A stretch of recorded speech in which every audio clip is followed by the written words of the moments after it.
بسم اللہ الرحمن الرحیم۔ سہاگ رات کو اگر قربت نہ ہو تو کیا ولیمہ حرام ہو جاتا ہے؟ جاننے کے لیے ویڈیو کو آخر تک ضرور دیکھیے گا۔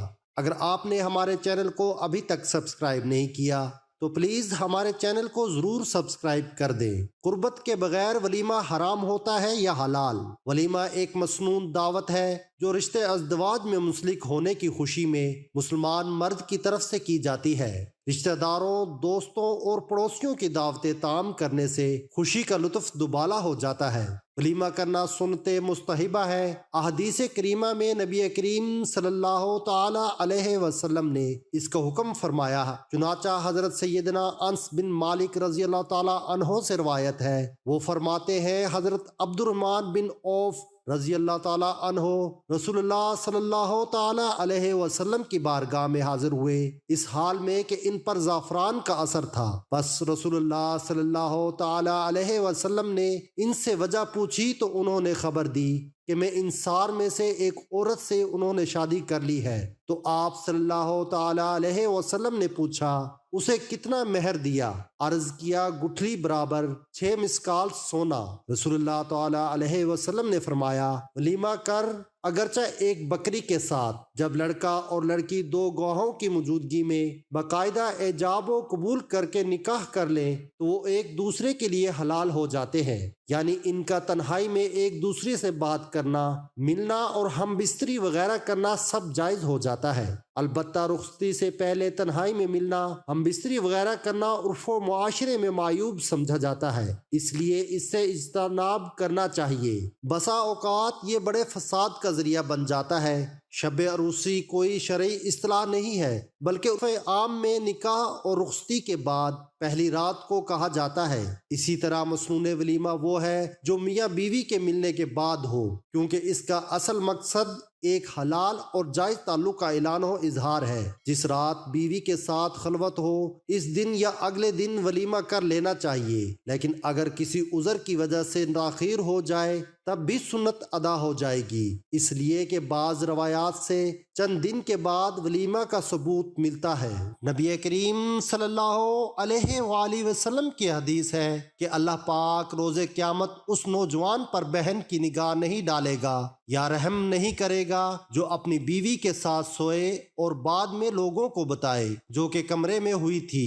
شریعت میں جو بات ہے وہ یہ ہے کہ خلوت ہونا ضروری ہے اور صرف خلوت ثابت ہو۔ خلوت سے مراد سب میاں بیوی سے دور ہو جائیں، یعنی ایک الگ کمرے میں، یعنی لوگوں کی نظروں سے چھپ کر کچھ وقت گزاریں، آپس میں ایک دوسرے کے ساتھ وقت گزاریں۔ ولیمے کے لیے یہ ضروری نہیں ہے بالفرض عورت شادی کے رات میں حیض کی حالت میں ہو اور دوسرے دن ولیمے کی تقریب طے ہے تو کیا وہ ولیمے کی تقریب کو منسوخ کر دے گی کہ رات کو ہم ایک دوسرے سے قربت نہ کر سکے؟ اس طرح کے ازدواجی تعلقات کی جو پوشیدہ باتیں ہیں وہ لوگوں کے درمیان آنا شروع ہو جائیں گی۔ جب اللہ پاک نے میاں بیوی کو ایک دوسرے کا ستر اور لباس قرار دے دیا ہے وہاں ان باتوں کی گنجائش نہیں رہتی۔ بعض اوقات لڑکی شادی کی رات قربت کے لیے تیار نہیں ہوتی، ایسے معاملات بھی ہوتے ہیں، اس سے ولیمے کا جائز یا ناجائز سے کوئی طے نہیں ہے۔ اکثر یہ ہوتا ہے کہ دو لوگ ملتے ہیں،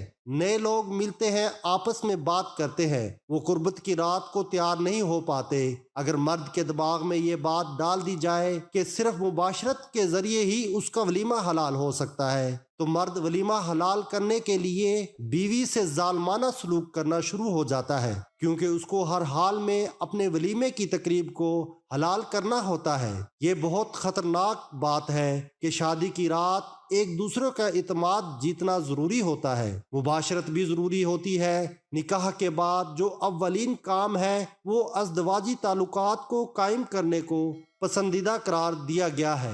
سنتے ولیمہ کی ادائیگی کے لیے نکاح کے بعد شب زفاف گزارنا یا اس میں ہم بستری کرنا ضروری نہیں، البتہ مسنون و افضل یہ ہے کہ نکاح اور رخصتی کے بعد جب زفاف ہو جائے تو ولیمہ کیا جائے گا۔ پس اگر کسی نے رخصتی یا شب زفاف سے پہلے ولیمہ کر دیا تو نفس الولیمہ کی سنت ادا ہو جائے گی، کیونکہ بعض روایت سے معلوم ہوتا ہے کہ حضور صلی اللہ علیہ وآلہ وسلم نے حضرت زینب بنت جہش کا ولیمہ زفاف سے پہلے فرمایا، پس اس سے نفس سنت کی ادائیگی ثابت ہوئی۔ البتہ اکثر روایت سے معلوم ہوتا ہے کہ ولیمہ زفاف کے بعد ہوا، جیسے دیگر ازواج مطہرات کے نکاح میں ولیمہ زفاف کے بعد ہوا، اور نجاشی شاہ حبشہ نے حضور صلی اللہ علیہ وآلہ وسلم کا نکاح حضرت ام حبیبہ رضی اللہ تعالی عنہا سے کیا اور لوگوں کو کھانا کھلایا، اور یہ رخصتی سے پہلے ہوا، پس معلوم ہوا کہ زفاف سے پہلے بھی ولیمہ ہو سکتا ہے،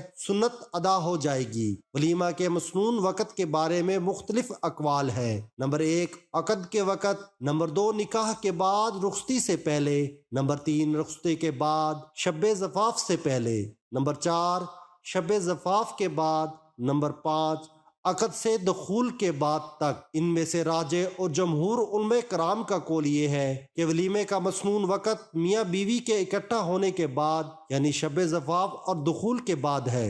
علامہ انور شاہ کشمیری رحمۃ اللہ فرماتے ہیں کہ شب زفاف سے پہلے کے کھانے کو عربی میں ولیمہ نہیں کہتے۔ اسی طرح بخاری شریف میں حضرت انس رضی اللہ تعالی عنہ سے منقول ہے کہ آپ صلی اللہ علیہ وآلہ وسلم نے حضرت زینب رضی اللہ تعالی عنہا کے ساتھ شب زفاف کے بعد ولیمہ کیا۔ اسی حدیث سے فقہاء و محدثین اور شارحین نے استدلال کیا ہے کہ ولیمے کا مسنون وقت شب زفاف کے بعد ہے، اور عام طور پر شارحین نے دخول کی تصریح بھی کی ہے کہ شب زفاف میں دخول کے بعد ولیمے کا مسنون وقت ہے۔ البتہ علامہ عینی رحمۃ اللہ نے بعض مالکیہ سے نقل کیا ہے کہ ولیمہ شب زفاف کے بعد اور دخول سے پہلے ہو جائے تو یہ بھی مستحب ہے، اور اسی پر آج کل لوگوں کا عمل ہے۔ نیز خلوت صحیحہ بہت سے احکامات میں چونکہ دخول کے قائم مقام ہے، اس لیے بھی اگر شب زفاف میں خلوت صحیحہ ہو جائے اور دخول نہ ہو تو بھی اس کے بعد ہونے والے ولیمے کو ولیمے مسنونہ کہا جا سکتا ہے، البتہ افضل دخول کے بعد ہی ہے۔ خلاصہ یہ ہے ولیمہ مسنونہ کا اعلیٰ اور افضل درجہ یہ ہے کہ شب زفاف اور دخول کے بعد ہو، اور دوسرا درجہ یہ ہے کہ شب زفاف کے بعد اور دخول سے پہلے ہو۔ یہ دونوں مسنون ولیمہ شمار ہوں گے، اور اس کے علاوہ عقد کے بعد یا رخصتی کے بعد اور شب زفاف سے پہلے جو ولیمہ ہو وہ ولیمہ مسنونہ تو نہیں ہوگا، البتہ اس سے نفس ولیمہ کی سنت ادا ہو جائے گی، گو مسنونہ وقت کی سنت ادا نہیں ہوگی۔ اور جو دعوت ضیافت عقد نکاح سے ہی پہلے کی جائے وہ ولیمہ ہی نہیں ہوگا بلکہ عام دعوت ہوگی۔ امداد الاحکام میں ہے ولیمہ مشہور قول میں تو اسی دعوت کا نام ہے جو شب زفاف و دخول کے بعد ہو، اور بعض اقوال سے یہ بھی معلوم ہوتا ہے کہ نکاح کے وقت سے دخول کے بعد تک جو بھی دعوت ہو ولیمہ ہی ہے، مگر راجح قول و اول ہے، کیونکہ رسول اللہ صلی اللہ